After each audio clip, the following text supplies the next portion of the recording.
Fuji in China.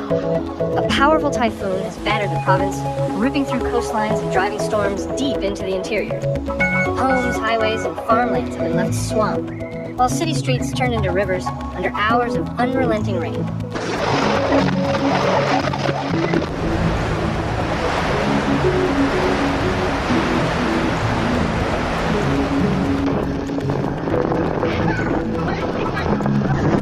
The coastal front bore the first impact.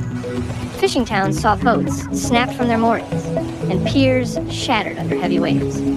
Seawalls gave way in several districts, and salt water rushed inland, drowning shops and small businesses along the shore.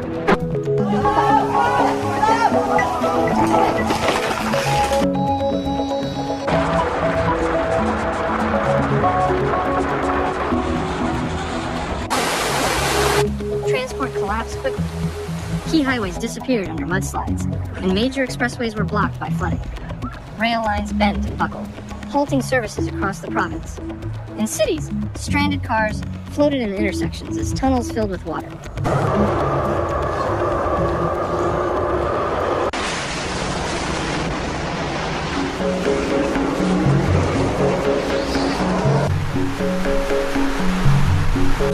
Electricity failed across wide areas. Transmission towers crumpled under the gales, cutting off neighborhoods and factories alike. Mobile signals flickered out as towers fell, leaving many communities cut off until crews could be dispatched.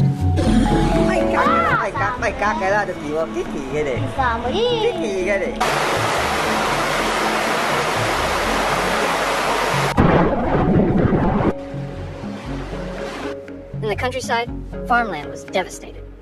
Rice fields disappeared beneath floodwater, while vegetable crops rotted in place. Tea plantations and orchards suffered massive losses as trees were flattened or stripped bare. Fish farms along the coast were torn apart.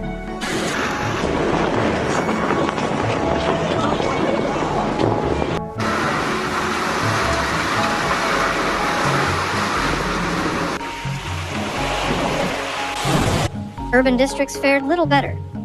Flooded malls and office blocks leaked from every floor. Construction sites collapsed under the storm, scattering steel and scaffolding into nearby streets. Emergency workers waded through waist-deep water to clear debris.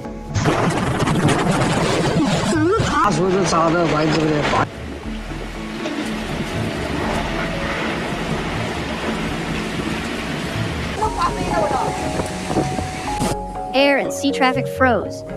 Airports suspended hundreds of flights as rain swallowed runways. Container ports ground to a halt, cranes locked in place by high winds. Stacks of containers toppled, scattering goods meant for export markets worldwide.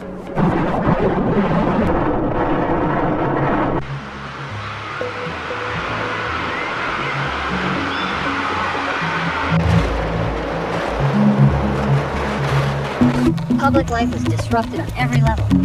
Schools canceled classes, their campuses swarmed. Libraries and sports arenas opened their doors as shelters. Families who lost their homes queued for bottled water, food, and dry clothes, distributed by relief teams.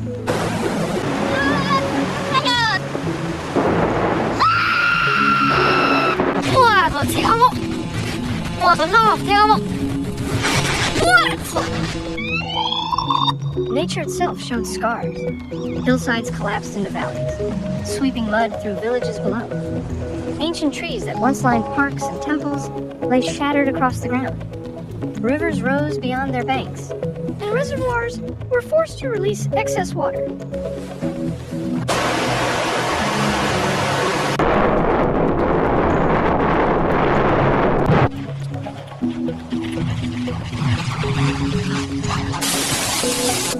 The economic fallout looms large.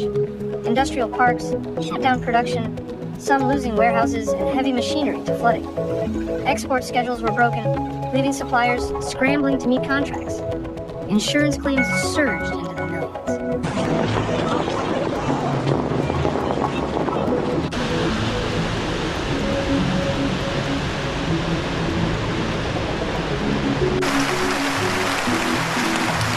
Still, recovery efforts began swiftly. Crews rushed to restore power lines and clear blocked roads. Pump trucks drained flooded intersections, while heavy machinery worked to reopen rail corridors. Supplies poured in from nearby provinces to support relief.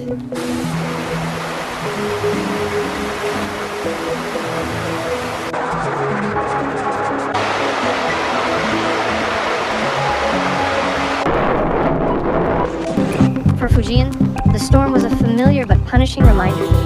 The province is no stranger to seasonal systems, yet each strike brings heavier damage as cities expand and weather grows more severe. Calls for stronger flood defenses are growing louder.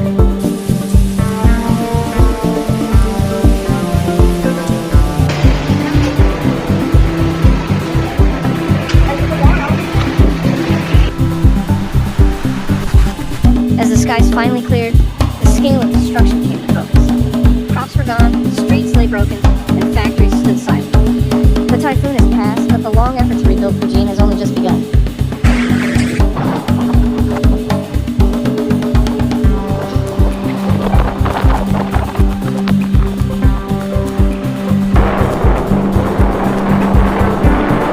Therefore, August 2025 proved to be a month of powerful typhoons and record-breaking rains in China, once again highlighting how its coastal and densely populated regions remain on the front line